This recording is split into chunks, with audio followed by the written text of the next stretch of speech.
Alright, guys, we are starting Behold a Pale Horse by William Cooper. This book is actually a book that floats around in the prison system. Well, I don't know how prevalent it is, but I know I heard about this book from the prison system or the jail system. It's a long chapter one. It's a book you must study, I would say. A lot of words on every page, so this might have to come in two videos. I don't really want to make a video over 1 hour. So chapter 1, excerpts from Silent Weapons for Quiet Wars. Copy furnished by Mr. Tom Young, a fellow warrior in the cause of freedom. Excerpts printed word for word exactly as discovered, with the added comments of William Cooper, emphasis added by William Cooper. So this chapter is going to be about the silent weapons for quiet wars, and obviously going to have commentary by William Cooper, who is the one who is claiming to be the author of this book, the one who's taking credit for putting together this information that makes up Behold a Pale White Horse. So chapter 1. So the Illuminati's declaration of war upon the people of America. And it says, above title added by William Cooper. William Cooper, author's note.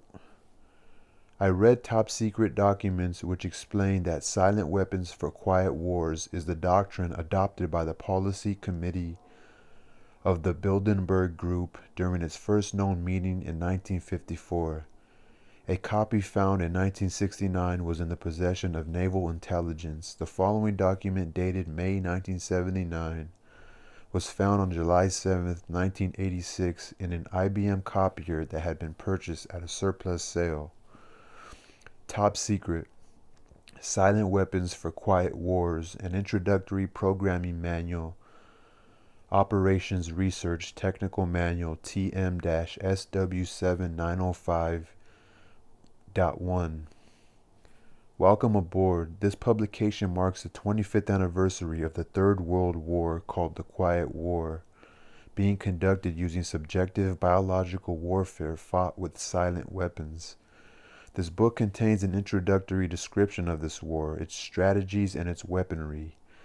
May 1979, number 74-1120. Security. It is patently impossible to discuss social engineering or the automation of a society, i.e., the engineering of social automation systems, silent weapons, on a national or worldwide scale without implying extensive objectives of social control and destruction of human life, i.e., slavery and genocide. This manual is in itself an analog declaration of intent. Such a writing must be secured from public scrutiny. Otherwise, it might be recognized as a technically formal declaration of domestic war. Furthermore, whenever any person or group of persons in a position of great power and without full knowledge and consent of the public uses such knowledge and methodology for economic conquest, it must be understood that a state of domestic warfare exists between said person or group of persons and the public.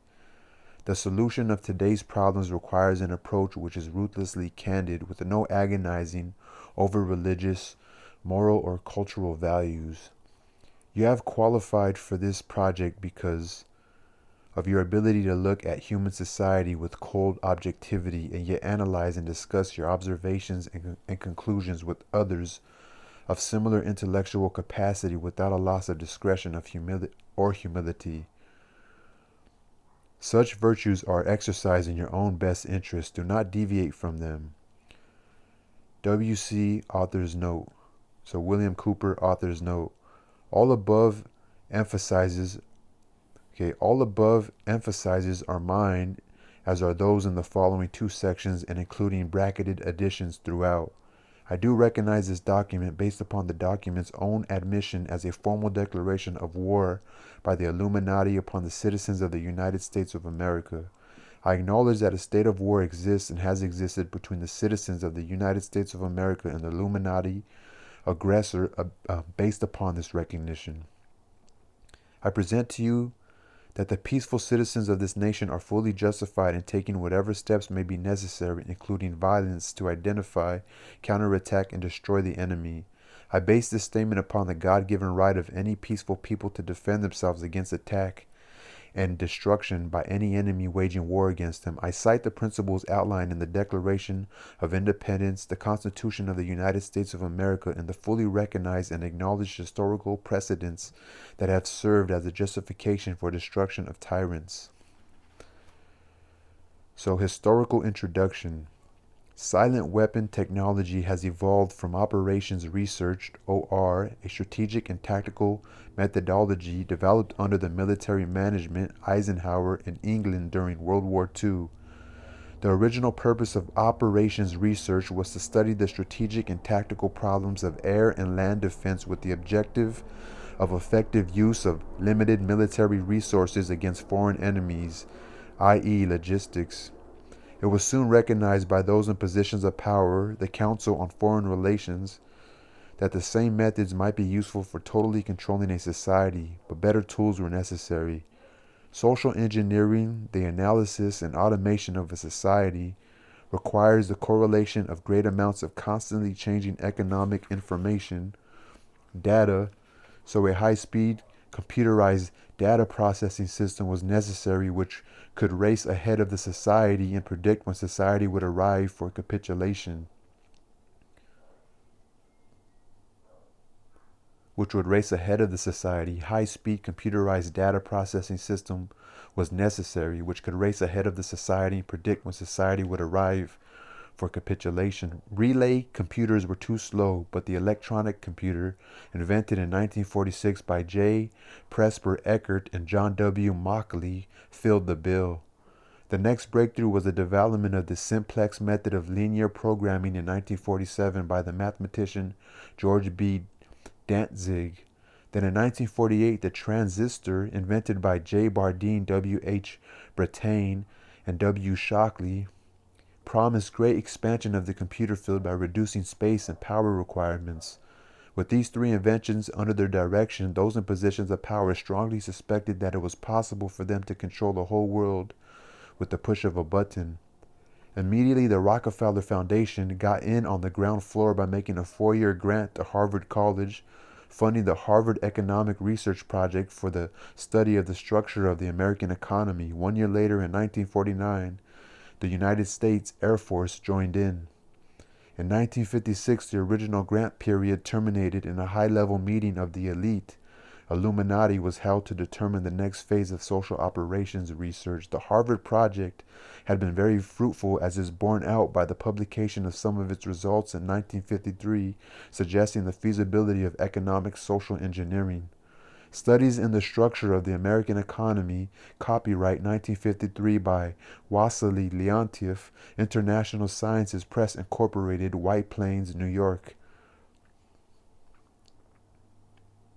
Engineered in the last half of the decade of the 1940s, the new quiet war machine stood, so to speak, in sparkling gold-plated hardware on the showroom floor by 1954. With the creation of the Maser, MASER, in 1954, the promise of unlocking unlimited sources of fusion atomic energy from the heavy hydrogen in seawater and the consequent availability of unlimited social power was a possibility only decades away.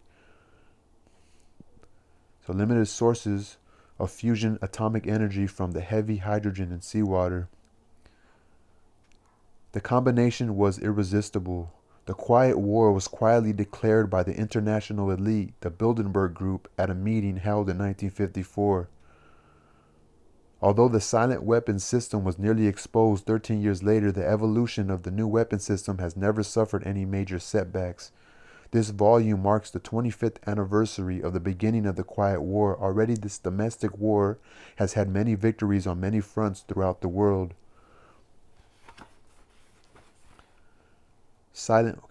Political introduction. In 1954, it was well recognized by those in positions of authority that it was only a matter of time, only a few decades, before the general public would be able to grasp and upset the cradle of power, for the very elements of the new silent weapon technology were as accessible for a public utopia as they were for providing a private utopia. Of the new silent weapon technology were as accessible for a public utopia. The issue of primary concern, that of dominance, revolved around the subject of the energy sciences. Energy.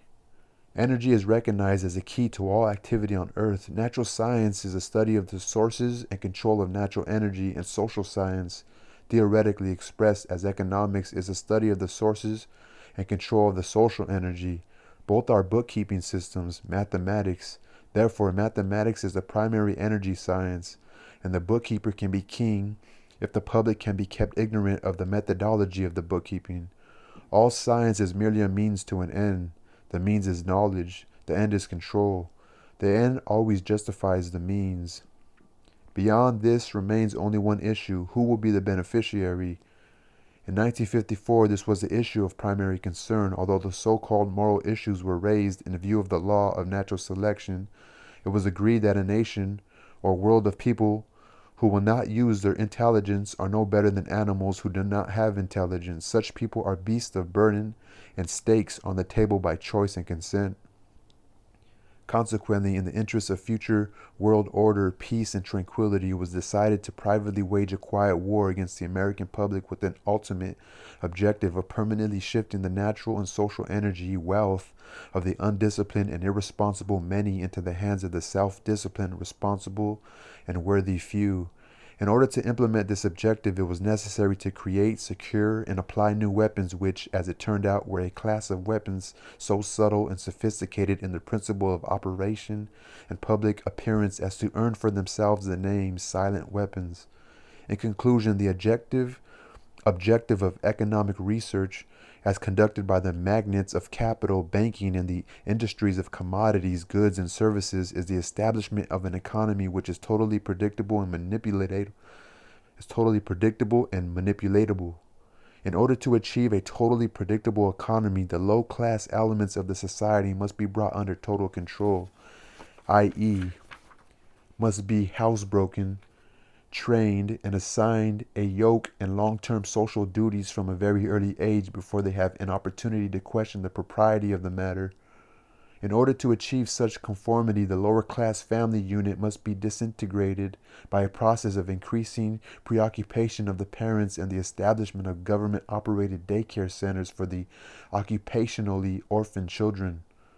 The quality of education given to the lower class must be of the poorest sort, so that the moat of ignorance isolating the inferior class from the superior class is and remains incomprehensible to the inferior class. With such an initial handicap, even bright lower class individuals have little, if any, hope of extricating themselves from their assigned lot in life.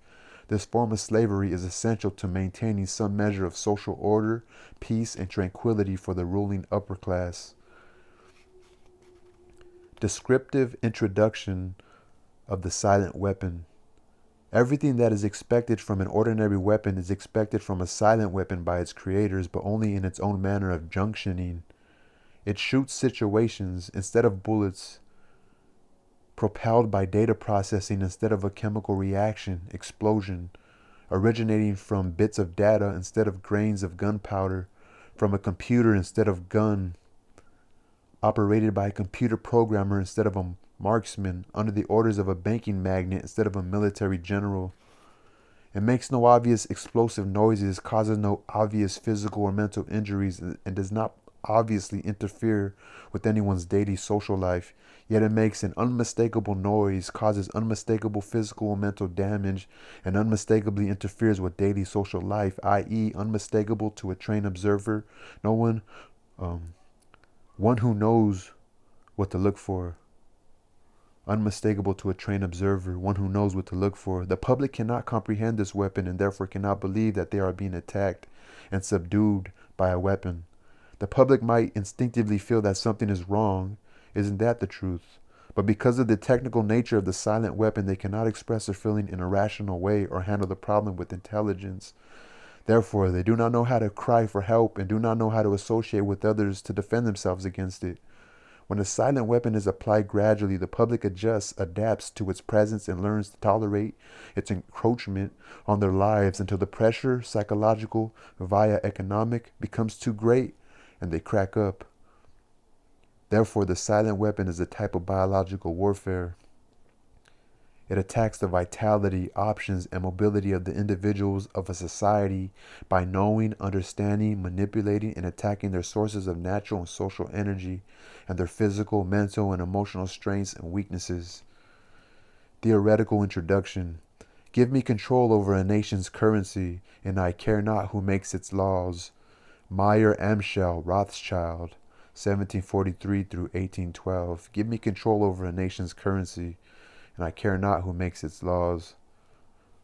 Today's silent weapons technology is an outgrowth of a simple idea discovered, succinctly expressed, and effectively applied by the quoted Mr. Mayer Amschel Rothschild. Mr. Rothschild discovered the missing passive component of economic theory known as economic inductance. He, of course, did not think of his discovery in these 20th century terms, and to be sure, mathematical analysis had to wait for the Second Industrial Revolution, the rise of the theory of mechanics and electronics, and finally the invention of the electronic computer before it could be effectively applied in the control of the world economy.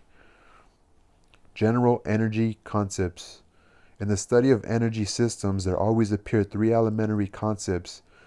These are potential energy, kinetic energy, and energy dissipation. And corresponding to these concepts, there are three idealized, essentially pure physical counterparts called passive components. 1. In the science of physical mechanics, the phenomenon of potential energy is associated with a physical property called elasticity or stiffness and can be represented by a stretched spring. In electronic science, potential energy is stored in a capacitor instead of a spring. This property is called capacitance instead of elasticity or stiffness.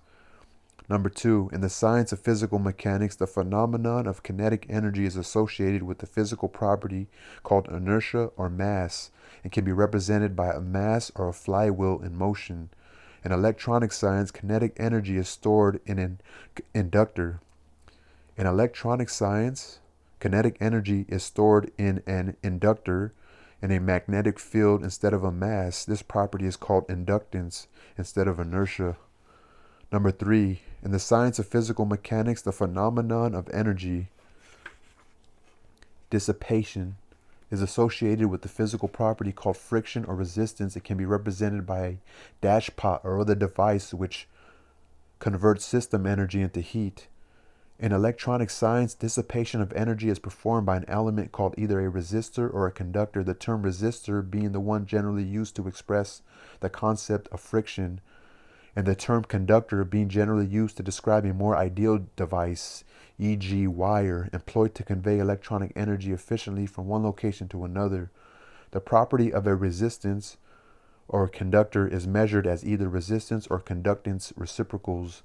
In economics, these three energy concepts are associated with 1. Economic capacitance, capital, money, stock, inventory, investments in buildings and durables, etc. Number 2, economic conductance, goods, production flow coefficients. 3, economic inductance, services, the influence of the population of industry on output. All of the mathematical theory developed in the study of one energy system, e.g. mechanics, electronics, etc., can be immediately applied in the study of any other energy systems, e.g. economics. Mr. Rothschild's energy discovery. What Mr. Rothschild had discovered was the basic principle of power, influence, and control over people as applied to economics. That principle is when you assume the appearance of power, people soon give it to you. Mr. Rothschild had discovered that currency or deposit loan accounts had the required appearance of power that could be used to induce people. William Cooper emphasis inductance with people corresponding to a magnetic field into surrendering their real wealth in exchange for a promise of greater wealth instead of real compensation. They would put up real collateral in exchange for a loan of promissory notes. Mr. Rothschild found that he could issue more notes than he had backing for, so long as he had someone's stock of gold as a persuader to show to his customers. Mr. Rothschild loaned his promissory notes to individuals and to governments. These would create overconfidence. Then he would make money scarce, tighten control of the system, and collect the collateral through the obligation of contracts. The cycle was then repeated. These pressures could be used to ignite a war. Then he would control the availability of currency to determine who would win the war. That government which agreed to give him control of its economic system got his support. Collection of debts was guaranteed by economic aid to the enemy of the debtor. The profit derived from this economic methodology made Mr. Rothschild all the more able to extend his wealth. He found that the public greed would allow currency to be printed by government order beyond the limits, William Cooper emphasis, inflation, of backing in precious metal or the production of goods and services, gross national product, GNP. Apparent capital as paper inductor. In this structure, credit, presented as a pure element called currency, has the appearance of capital, but is in fact negative capital. Hence, it has the appearance of service, but is in fact indebtedness or debt. It is therefore an economic inductance instead of an economic capacitance, and if balanced in no other way, will be balanced by the negation of population, war, genocide. The total goods and services represent real capital called the gross national product, and currency may be printed up to this level and still represent economic capacitance, but currency printed beyond this level is subtractive, represents the introduction of economic inductance, and constitutes notes of indebtedness. War is therefore the balancing of the system by killing the true creditors, the public which we have taught to exchange true value for inflated currency, and falling back on whatever is left of the resources, on nature and regeneration of those resources. Mr. Rothschild had discovered that currency gave him the power to rearrange the economic structure to his own advantage, to shift economic inductance to those economic positions which would encourage the greatest economic instability and oscillation. The final key to economic control had to wait until there was sufficient data and high-speed computing equipment to keep close watch on the economic oscillations created by price shocking and excess paper energy credits, paper inductance / inflation. Breakthrough. The aviation field provided the greatest evolution in economic engineering by way of the mathematical theory of shock testing. In this process, a projectile is fired from an airframe on the ground, and the impulse of the recoil is monitored by vibration transducers connected to the airframe and wired to chart recorders. By studying the echoes or reflections of the recoil impulse in the airframe, it is possible to discover critical vibrations in the structure of the airframe, which either vibrations of the engine or aeolian vibrations of the wings or a combination of the two might reinforce, resulting in a resonant self-destruction of the airframe in flight as an aircraft. From the standpoint of engineering, this means that the strengths and weaknesses of the structure of the airframe in terms of vibrational energy can be discovered and manipulated. Application in economics. To use this method of airframe shock testing in economic engineering, the prices of commodities are shocked, and the public consumer reaction is monitored. The resulting echoes of the economic shock are interpreted theoretically by computers, and the psycho-economic structure of the economy is thus discovered. It is by this process that partial differential and difference matrices, matrices, are discovered that define the family household and make possible its evolution. It is by this process that partial differential and difference matrices are discovered that define the family household and make possible its evaluation as an economic industry, dissipative consumer structure. Matrices.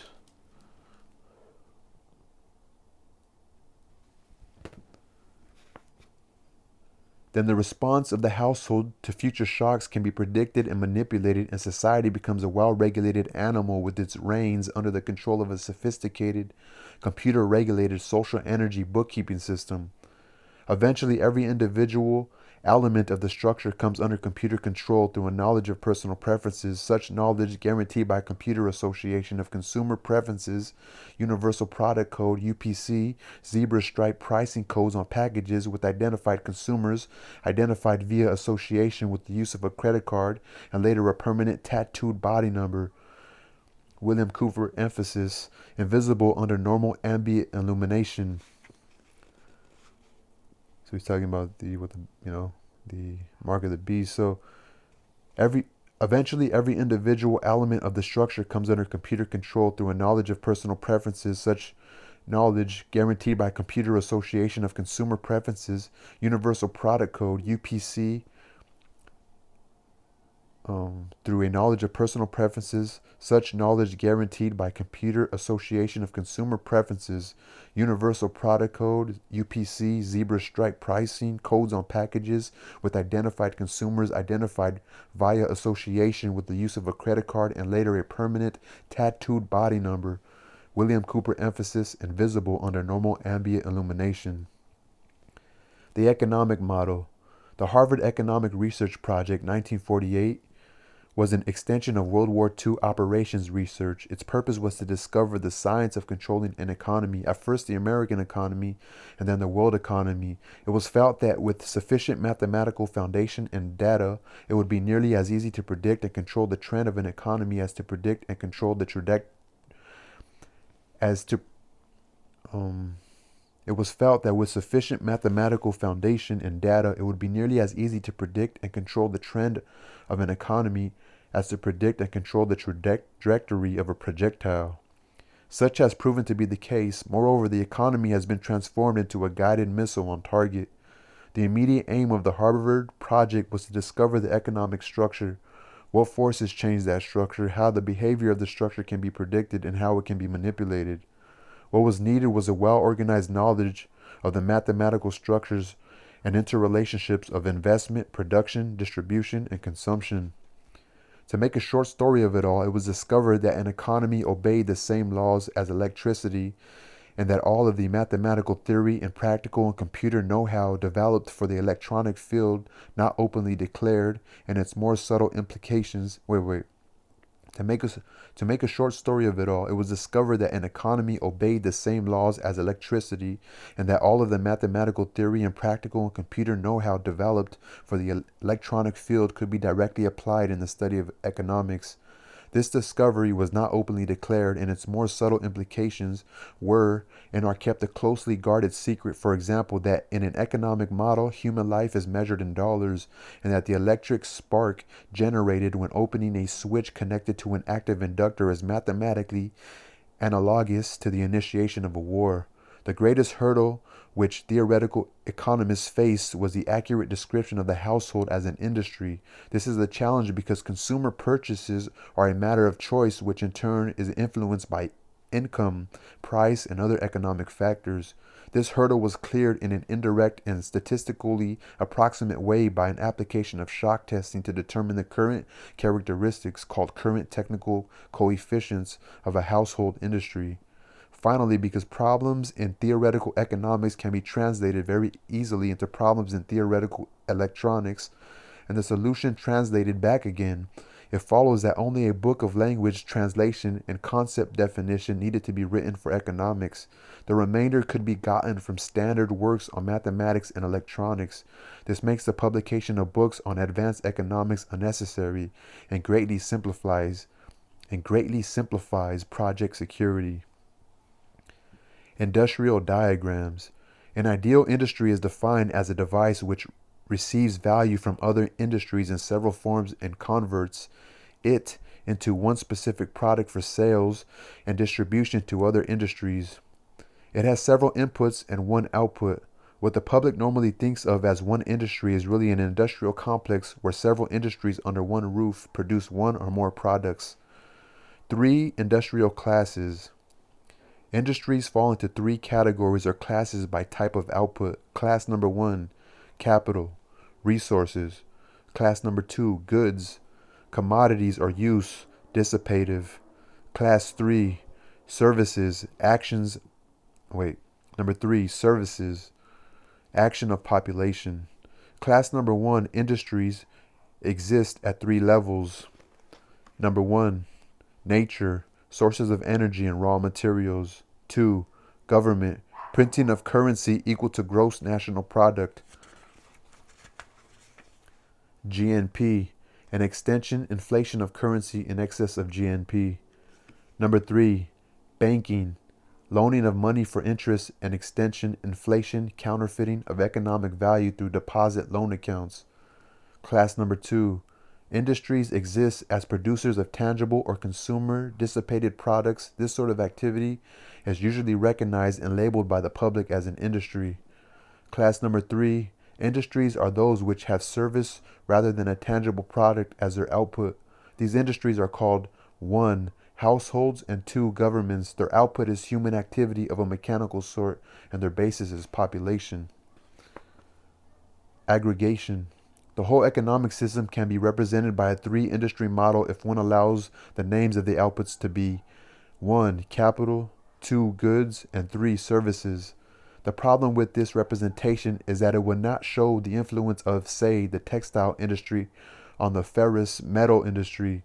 This is because both of the textile industry and the ferrous metal industry will be contained within a single classification called the goods industry, and by this process of combining or aggregating these 2 industries under one system block, they will lose their economic individuality. The E model. A national economy consists of simultaneous flows of production, distribution, consumption, and investment. If all of these elements, including labor and human functions, are assigned a numerical value in like units of measure, say 1939, say 100 or $1,939, then this flow can be further represented by a current flow in an electronic circuit, and its behavior can be predicted and manipulated with useful precision. The 3 ideal passive energy components of electronics, the capacitor, the resistor, and the conductor, correspond to the 3 ideal passive energy components of economics called the pure industries of capital, goods, and services, respectively. Economic capacitance represents the storage of capital in one form or another. Economic conductance represents the level of conductance of materials for the production of goods. Economic inductance represents the inertia of economic value in motion. This is the population phenomenon known as services. Economic inductance. An electrical inductor, e.g., a coil of wire, has an electric current as its primary phenomenon and a magnetic field as its secondary phenomenon, inertia. Corresponding to this, an economic inductor has a flow of economic value as its primary phenomena and a population field as its secondary phenomena of inertia. When the flow of economic value, e.g. money, diminishes, the human population field collapses in order to keep the economic value money flowing, extreme case, war.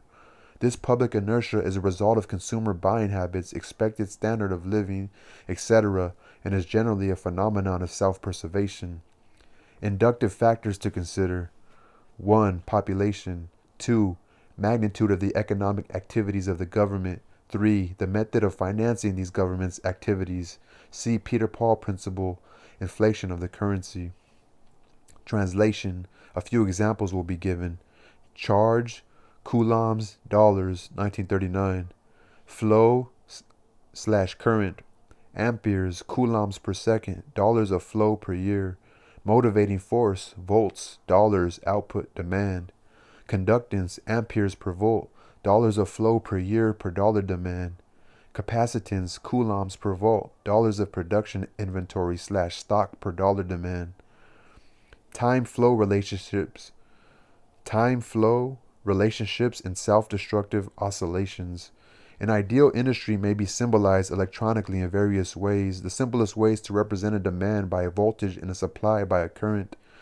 When this is done, the relationship between the two becomes what is called an admittance, which can result from 3 economic factors. 1, hindsight flow. 2, present flow. And 3, foresight flow. Foresight flow is a result of that property of living entities to cause energy, food, to be stored for a period of low energy, e.g. a winter season. It consists of demands made upon an economic system for that period of low energy, winter system. In a production industry, it takes several forms, one of which is known as production stock or inventory.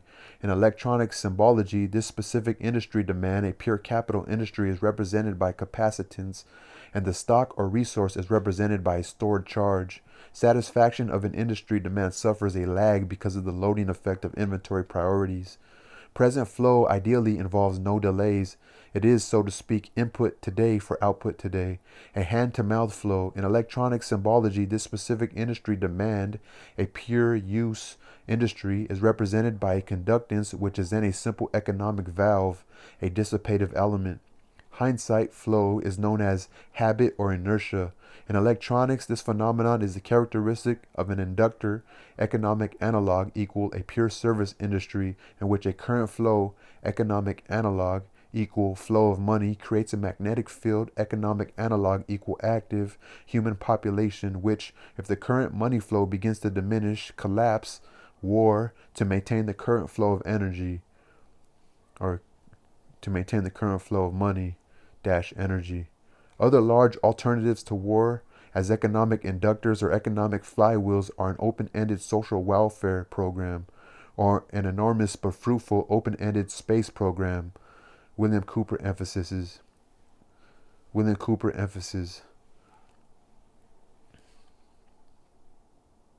The problem with stabilizing the economic system is that there is too much demand on account of 1, too much greed, and 2, too much population. This creates excessive economic inductance, which can only be balanced with economic capacitance, true resources or value, e.g. in goods or services. The social welfare program is nothing more than an open-ended credit balance system which creates a false capital industry to give non-productive people a roof over their heads and food in their stomachs. This can be useful, however, because the recipients become state property in return for the gift, a standing army for the elite. For he who pays the piper picks the tune. Those who get hooked on the economic drug must go to the elite for a fix. In this, the method of introducing large amounts of stabilizing capacitance is by borrowing on the future credit of the world. This is the fourth law of motion, onset, and consists of performing an action and leaving the system before the reflected reaction returns to the point of action, a delayed reaction.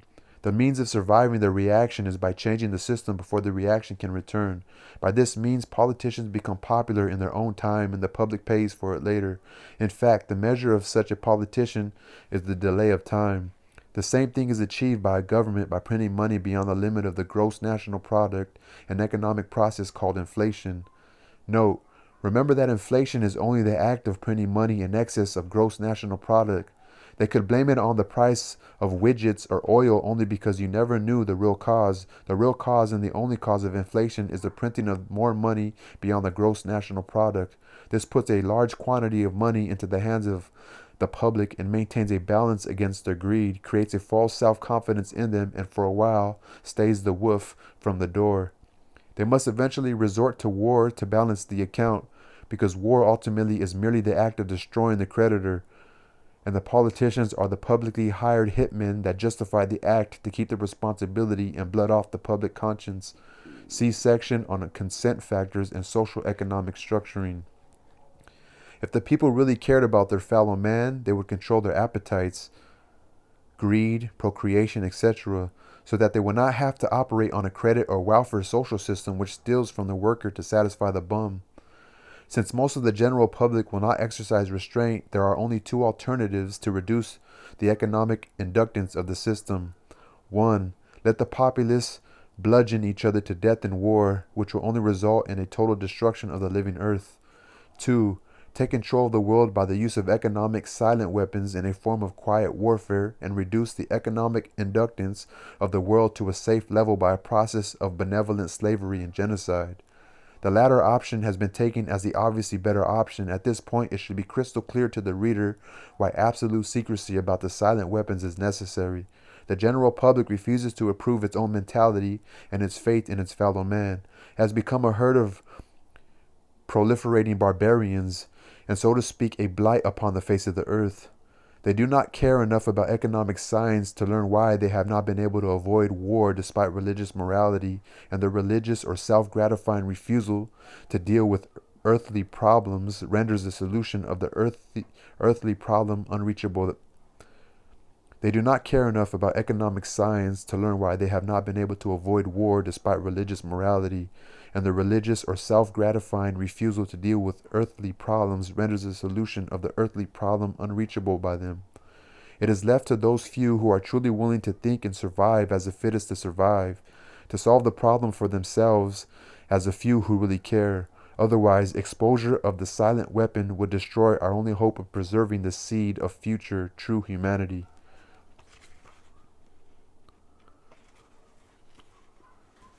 The household industry. The industries of finance, banking, manufacturing, and government, real counterparts of the pure industries of capital, goods, and services, are easily defined because they are generally logically structured. Because of this, their processes can be described mathematically and their technical coefficients can be easily deduced. This, however, is not the case with the service industry known as the household industry. Household models. The problem which a theoretical economist faces is that the consumer preferences of any household is not easily predictable, and the technical coefficients of any one household tend to be a nonlinear, very complex and variable function of income, prices, etc. Computer information derived from the use of the Universal Product Code in conjunction with credit card purchase as an individual household identifier could change this state of affairs, but the UPC method is not yet available on a national or even a significant regional scale. To compensate for this data deficiency, an alternative indirect approach of analysis has been adopted known as economic shock testing. This method, widely used in the aircraft manufacturing industry, develops an aggregate statistical sort of data. Applied to economics, this means that all of the households in one region or in the whole nation are studied as a group or class rather than individually, and the mass behavior rather than individual behavior is used to discover useful estimates of the technical coefficients governing the economic structures of the hypothetical single household industry. One method of evaluating the technical coefficients of the household industry depends upon shocking the prices of a commodity and noting the changes in the sakes of all the commodities, and noting the changes in the sales of all of the commodities. Economic shock testing. In recent times, the application of operations research to the study of the public economy has been obvious for anyone who understands the principles of shock testing. In the shock testing of an aircraft airframe, the recoil impulse of firing a gun mounted on that airframe causes shock waves in that structure which tell aviation engineers the conditions under which parts of the airplane or the whole airplane or its wings will start to vibrate or flutter like a guitar string, a flute reed, or a tuning fork, and disintegrate or fall apart in flight. Economic engineers achieve the same result in studying the behavior of the economy and the consumer public by carefully selecting a staple commodity such as beef, coffee, gasoline, or sugar, and then causing a sudden change or shock in its price or availability, thus kicking everybody's budget and buying habits out of shape. They then observe the shock waves which result by monitoring the changes in advertising, prices, and sales of that and other commodities. The objective of such studies is to acquire the know-how to set the public economy into a predictable state of motion or change, even a controlled self-destructive state of motion which will convince the public that certain expert people should take control of the money system and reestablish security rather than liberty and justice for all. When the subject citizens are rendered unable to control their financial affairs, they, of course, become totally enslaved, a source of cheap labor. Not only the prices of commodities, but also the availability of labor can be used as the means of shock testing. Not only the prices of commodities, but also the availability of labor can be used as the means of shock testing. Labor strikes deliver excellent test shocks to an economy, especially in the critical service areas of trucking, transportation, communication, public utilities, energy, water, garbage collection, etc. By shock testing, it is found that there is a direct relationship between the availability of money flowing in an economy and the psychological outlook and response of masses of people dependent upon that availability. For example, there is a measurable quantitative relationship between the price of gasoline and the probability that a person would experience a headache, feel the need to watch a violent movie, smoke a cigarette, or go to a tavern for a mug of beer. It is most interesting that by observing and measuring the economic modes by which the public tries to run from their problems and escape from reality by applying the mathematical theory of operations research, it is possible to program computers to predict the most probable combination of created events, shocks, which will bring about a complete control and subjugation of the public through a subversion of the public economy by shaking the plum tree.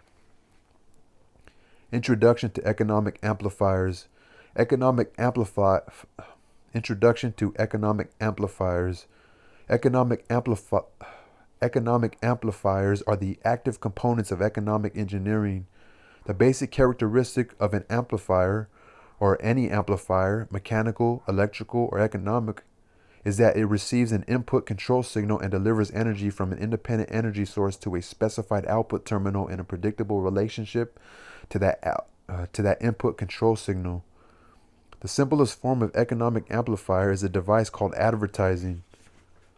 If a person is spoken to by a TV advertiser as if he were a 12-year-old, then due to suggestibility, he will, with a certain probability, respond or react to that suggestion with the uncritical response of a 12-year-old and will reach into his economic reservoir and deliver his energy to buy that product on impulse when he passes it in the store. An economic amplifier may have several inputs and outputs. Its response might be instantaneous or delayed. Its circuit symbol might be a rotary switch if its options are exclusive, quantitative, go or no go, or it might have its parametric input-output relationship specified by a matrix with internal energy sources represented. Whatever its form might be, its purpose is to govern the flow of energy from a source to an output sink in direct relationship to an input control signal.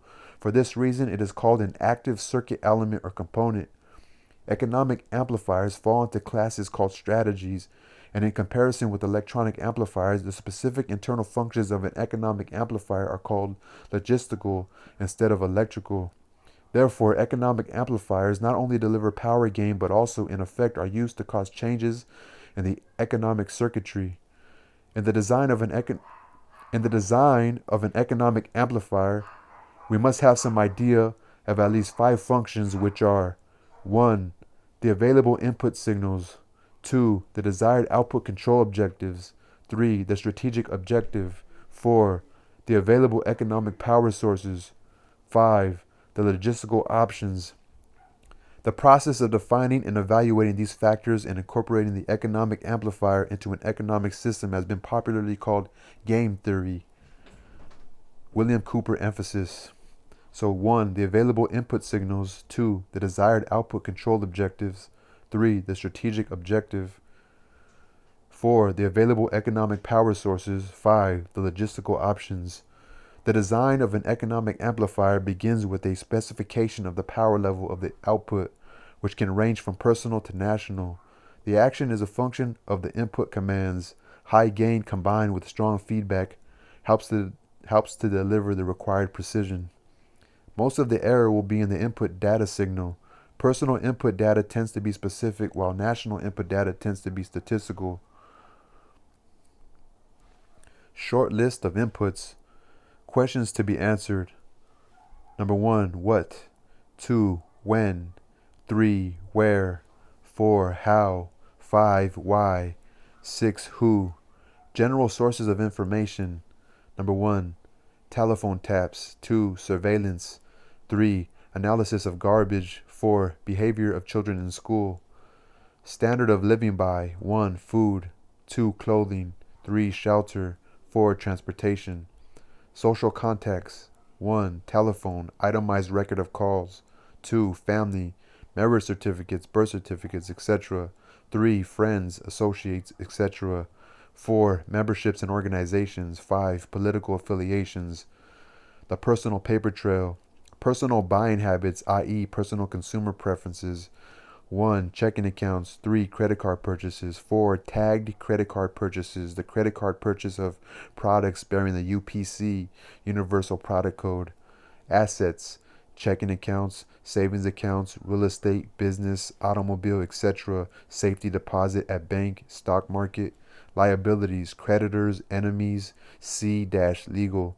Loans, consumer credit. Government sources, ploys. welfare, Social Security, USDA surplus food, doles, grants, subsidies. Principle of this ploy: the citizen will almost always make the collection of information easy if he can operate on the free sandwich principle of eat now and pay later. Principle of this ploy: the citizen will almost always make the collection of information easy if he can operate on the free sandwich principle of eat now and pay later. Government sources via intimidation: Internal Revenue Service, IRS, OSHA, Census, etc. Other government sources: surveillance of U.S. mail, habit patterns, programming, strengths and weaknesses, activities, sports, hobbies, etc. See legal, fear, anger, etc. Crime record, hospital records, drug sensitivities, reaction to pain, etc. Psychiatric records, fears, angers, disgust, adaptability, reactions to stimuli, violence, suggestibility or hypnosis, pain, pleasure, love, and sex. Methods of coping, of adaptability, behavior, consumption of alcohol, consumption of drugs, entertainment, religious factors influencing behavior, other methods of escaping from reality. Payment modus operandi, MO, pay on time, etc.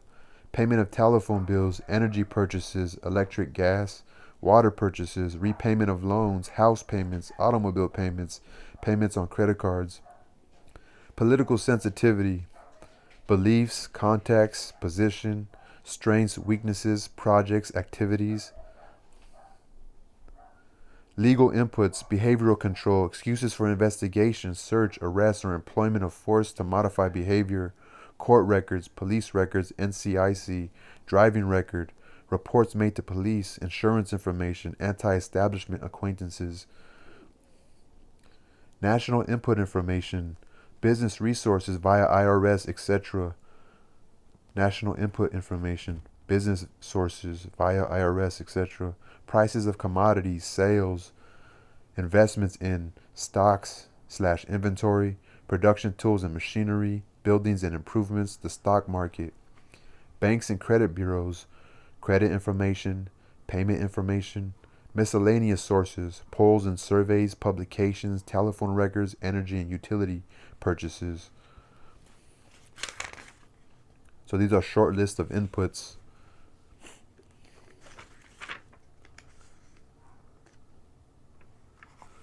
So short list of outputs. Outputs: create controlled situations, manipulation of the economy, hence society, control by control of compensation and income. Sequence: allocates opportunities, destroys opportunities, controls the economic environment. Give me a second.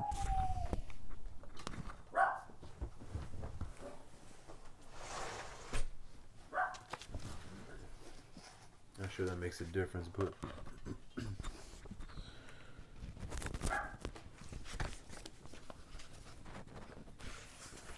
excuse me. Short list of outputs. Outputs: create controlled situations, manipulation of the economy, hence society, control by control of compensation and income. Sequence: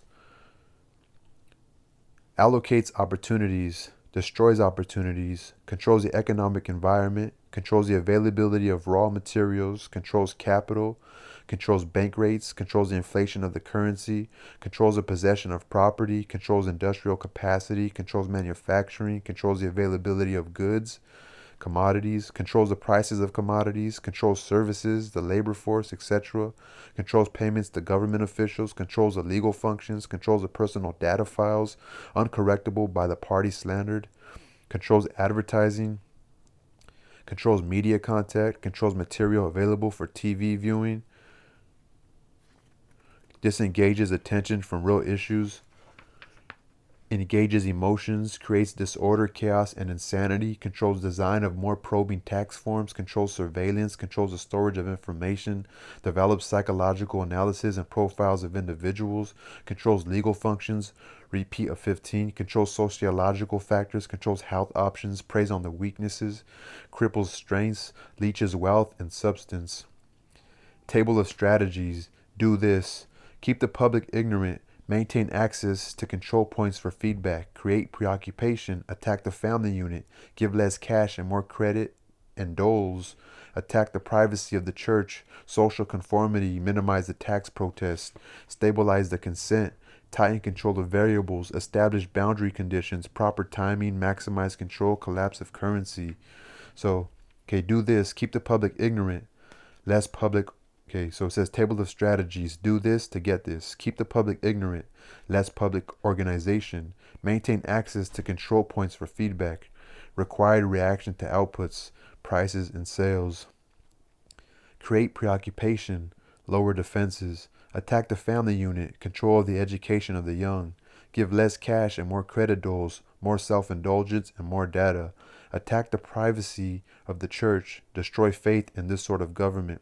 Social conformity, computer programming simplicity, minimize the tax protests, maximum economic data, minimum enforcement problems, stabilize the consent, simplicity coefficients, tighten control of variables, simpler computer input data, greater predictability, establish boundary conditions, problem simplicity over solutions of differential and difference equations, proper timing, less data shift and blurring, maximize control, minimum resistance to control, collapse of currency, destroy the faith of the American people in each other.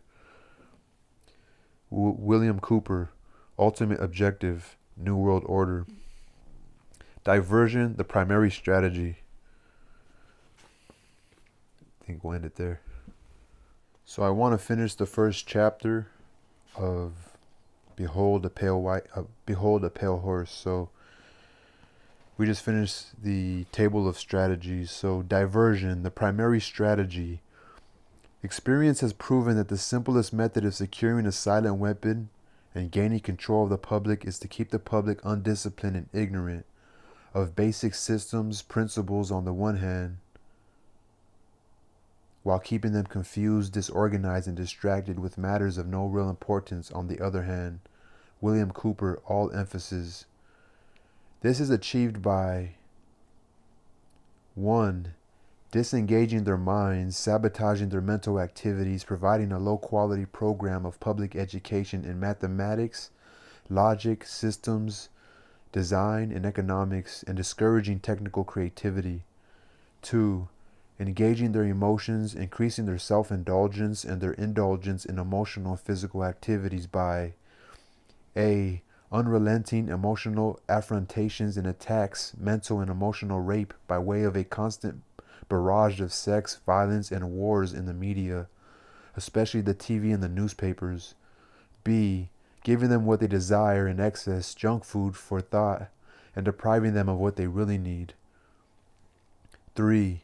Rewriting history and law and subjecting the public to the deviant creation, thus being able to shift their thinking from personal needs to highly fabricated outside priorities. William Cooper, all emphasis. These preclude their interest in and discovery of the silent weapons of social automation technology. The general rule is that there is profit in confusion. The more confusion, the more profit. Therefore, the best approach is to create problems and then offer the solutions. Diversion summary. Media. Keep the adult public attention diverted away from the real social issues and captivated by matters of no real importance. Schools. Keep the young public ignorant of real mathematics, real economics, real law, and real history. William Cooper, emphasis. Entertainment. Keep the public entertainment below a 6th grade level. Work. Keep the public busy, busy, busy with no time to think, back on the farm with the other animals. Consent, the primary victory. A silent weapon system operates upon data obtained from a docile public by legal, but not always lawful force. Much information is made available to silent weapon systems programmers through the Internal Revenue System, the Internal Revenue Service. See studies in the structure of the American economy for an IRS source list. This information consists of the enforced delivery of well-organized data contained in federal and state tax forms collected, assembled, and submitted by slave labor provided by taxpayers and employers. Furthermore, the number of such forms submitted to the IRS is a useful indicator of public consent an important factor in strategic decision-making. Other data sources are given in the short list of inputs. Consent coefficients, numerical feedback indicating victory status, psychological basis when the government is able to collect tax and seize private property without just compensation. It is an indication that the public is ripe for surrender and is consenting to enslavement and legal encroachment. A good and easily quantified indicator of harvest time is the number of public citizens who pay income tax, despite an obvious lack of reciprocal or honest service from the government. Amplification energy sources. The next step in the process of designing an economic amplifier is discovering the energy sources. The energy sources which support any primitive economic system are, of course, a supply of raw materials and the consent of the people to labor and consequently assume a certain rank, position, level, or class in the social structure, i.e., to provide labor at various levels in the pecking order. Each class, in guaranteeing its own level of income, controls the class immediately below it, hence preserves the class structure. This provides stability and security, but also government from the top. As time goes on and communication and education improve, the lower class elements of the social labor structure become knowledgeable and envious of the good things that the upper class members have. They also begin to attain a knowledge of energy systems and the ability to enforce their rise through the class structure. This threatens the sovereignty of the elite. If this rise of the lower classes can be postponed long enough, the elite can achieve energy dominance, and labor by consent no longer will hold a position. William Cooper emphasis of an essential economic energy source. Until such energy dominance is absolutely established, the consent of people to labor and let others handle their affairs must be taken into consideration, since failure to do so could cause the people to interfere in the final transfer of energy sources to the control of the elite. It is essential to recognize that at this time, public consent is still an essential key to the release of energy in the process of economic amplification. Therefore, consent as an energy release mechanism will now be considered. Logistics. The successful application of a strategy requires a careful study of inputs, outputs, the strategy connecting the inputs and the outputs, and the available energy sources to fuel the strategy. This study is called logistics. A logistical problem is studied at the elementary level first, and then levels of greater complexity are studied as a synthesis of elementary factors. This means that a given system is analyzed, i.e., broken down into its subsystems, and these in turn are analyzed until, by this process, one arrives at the logistical atom, the individual. William Cooper emphasis. This is where the process of synthesis properly begins, and at the time of the birth of the individual. William Cooper emphasis. The artificial womb. From the time a person leaves its mother's womb, its every effort is directed toward building, maintaining, and withdrawing into artificial wombs various sorts of substitute protective devices or shells. The objective of these artificial wombs is to provide a stable environment for both stable and unstable activity, to provide a shelter for the evolutionary processes of growth and maturity, i.e. survival, to provide security for freedom, and to provide defensive protection for offensive activity. This is equally true of both the general public and the elite. However, there is a definite difference in the way each of these classes go about the solution of problems. The political structure of a nation. Dependency. The primary reason why the individual citizens of a country create a political structure is a subconscious wish or desire to perpetuate their own dependency relationship of childhood. Simply put, they want a human god to eliminate all risk from their life, pat them on the head, kiss their bruises, put a chicken on every table, clothe their bodies, tuck them into bed at night, and tell them that everything will be all right when they wake up in the morning. This public demand is incredible, so the human god, the politician, meets incredibility with incredibility by promising the world and delivering nothing. So who is the bigger liar, the public or the Godfather? This public behavior is surrender born of fear, laziness, and expediency. It is the basis of the welfare state as a strategic weapon useful against a disgusting public. Action/offense. Most people want to be able to subdue and or kill other human beings which disturb their daily lives, but they do not want to have to cope with the moral and religious issues which such an overt act on their part might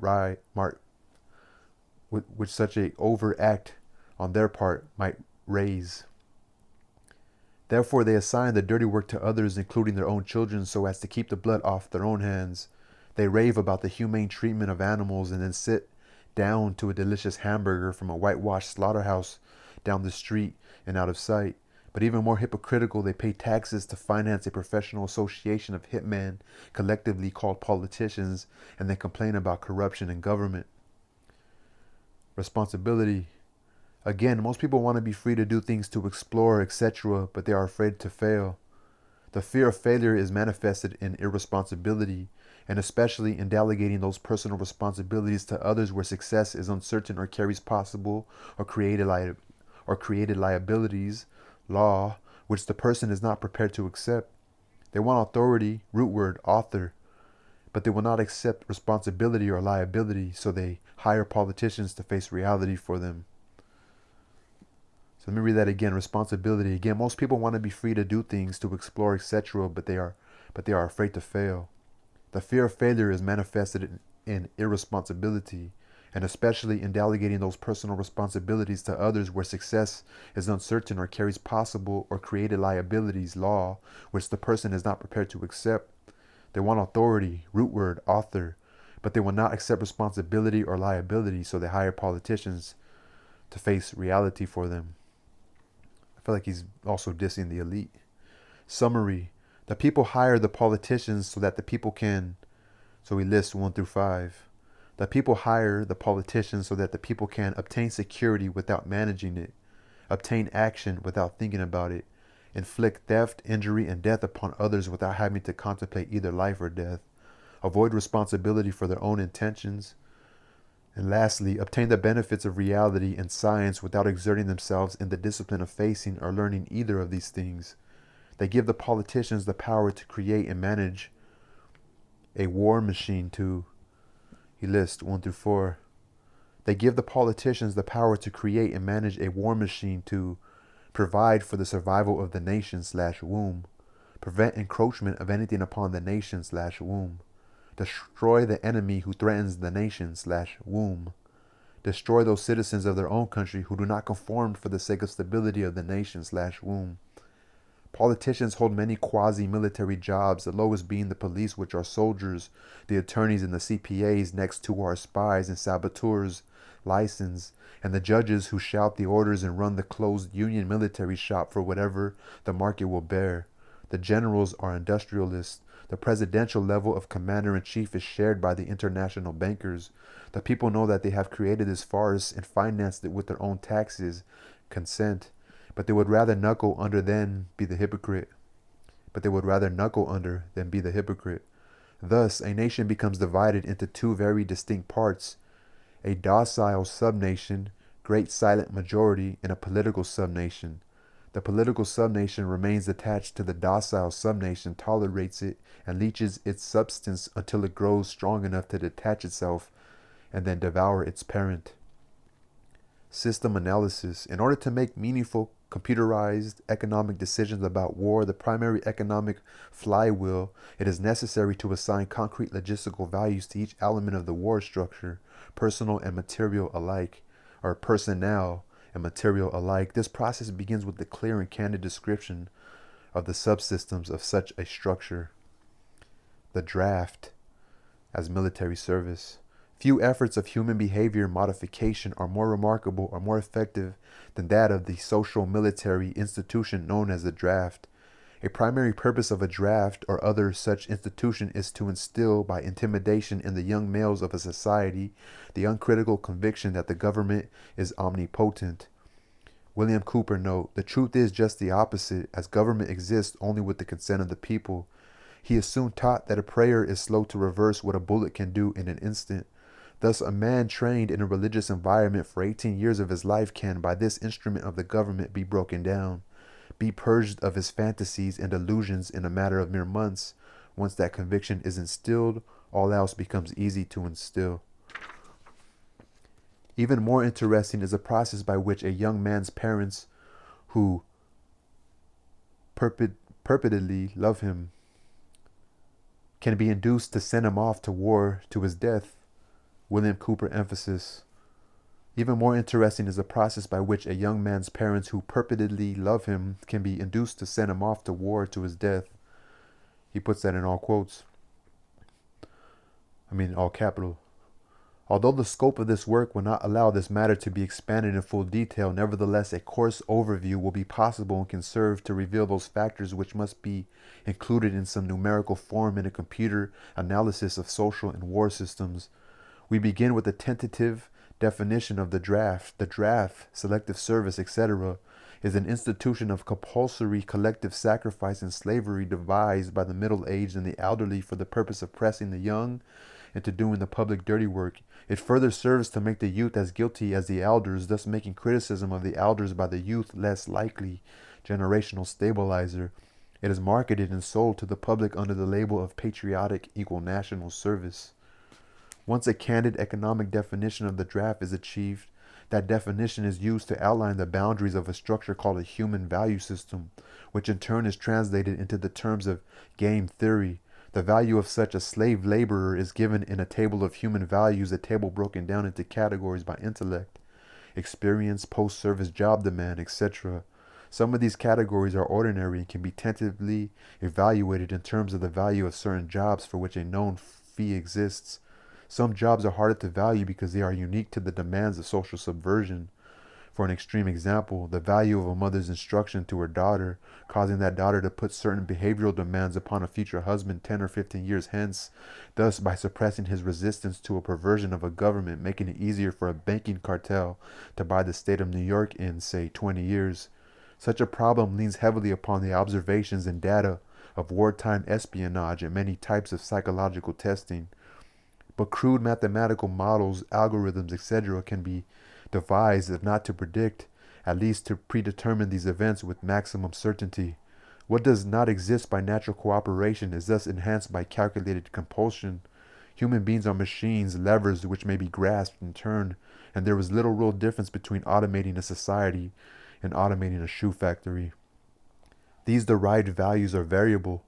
It is necessary to use a current table of human values for computer analysis. These values are given in true measure rather than US dollars, since the latter is unstable, being presently inflated beyond the production of national goods and services so as to give the economy a false kinetic energy.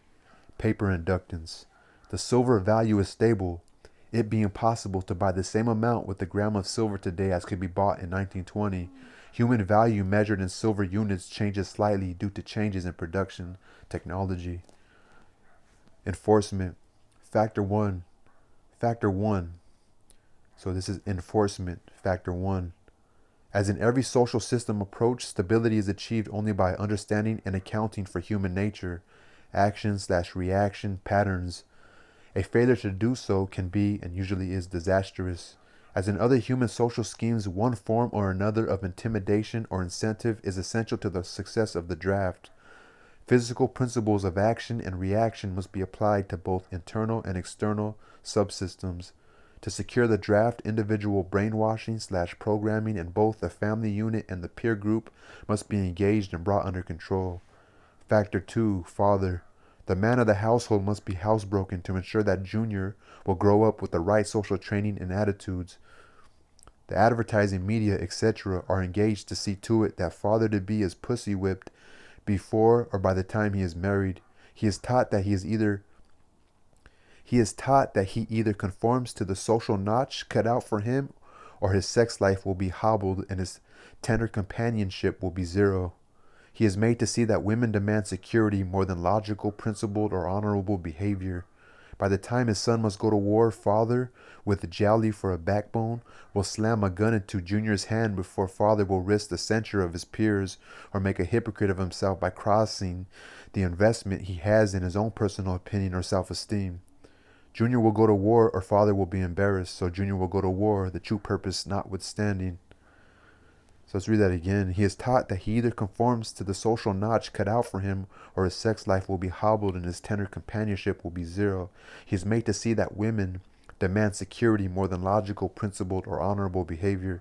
By the time his son must go to war, father, with jolly for a backbone, will slam a gun into Junior's hand before father will risk the censure of his peers or make a hypocrite of himself by crossing the investment he has in his own personal opinion or self-esteem. Junior will go to war or father will be embarrassed, so Junior will go to war, the true purpose notwithstanding. Factor 3. Mother. The female element of human society is ruled by emotion first and logic second. In the battle between logic and imagination, imagination always wins, fantasy prevails, material instinct dominates so that the child comes first and the future comes second. A woman with a newborn baby is too starry-eyed to see a wealthy man's cannon fodder or a cheap source of slave labor. A woman must, however, be conditioned to accept the transition to reality when it comes, or sooner.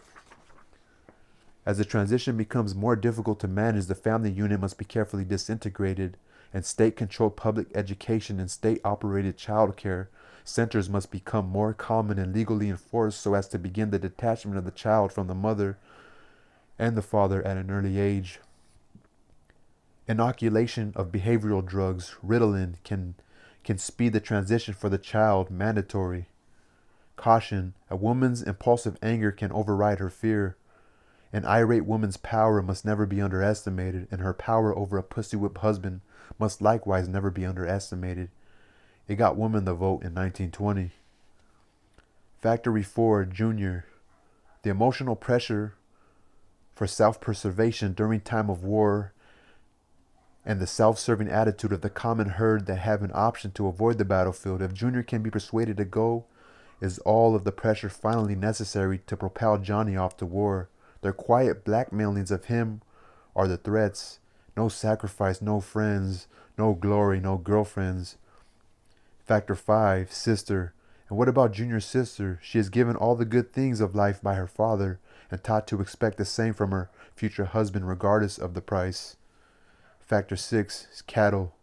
Those who will not use their brains are no better off than those who have no brains. And so this mindless school of jellyfish, father, mother, son, and daughter become useful beasts of burden or trainers of the same. End of excerpt. William Cooper, author's note. So now you know, this chapter can only come in the beginning. Your preconceived ideas had to be shattered in order for you to understand the rest of this book. In this chapter, you can see every step that the elite had taken in their war to control this once great nation. You can see the steps that will be taken in the future. You can no longer pretend innocence. Your denial of the conspiracy will fall on deaf ears. This book is part of the education that will give Americans the weapons needed in the coming months and years of hardship as a new world order struggles to be born. Many will argue that Silent Weapons for Quiet Wars is only a bogus conglomeration of words for which the writer has never taken credit or responsibility. Those who do so ignore the self-evident truths contained within the document. They ignore these truths because they are indictment of their own ignorance, which they cannot face. The document, first found in 1969, correctly outlines events which subsequently come to pass. It cannot be ignored or dismissed. The document is genuine. Its truths cannot be negated or shrugged away. The message is this: you must accept that you have been cattle, and the ultimate consequence of being cattle, which is slavery, or you must prepare to fight, and if necessary die to preserve your God-given right to freedom. The last sentence is the real reason why people choose to ignore Silent Weapons for Quiet Wars. People are not ready to admit that they have been cattle. They are not prepared to fight, and if necessary die for freedom. It is an indictment of the citizens of the United States of America, and that is the total confirmation of the truth of the information contained in Silent Weapons for Quiet Wars. That's the end of chapter 1.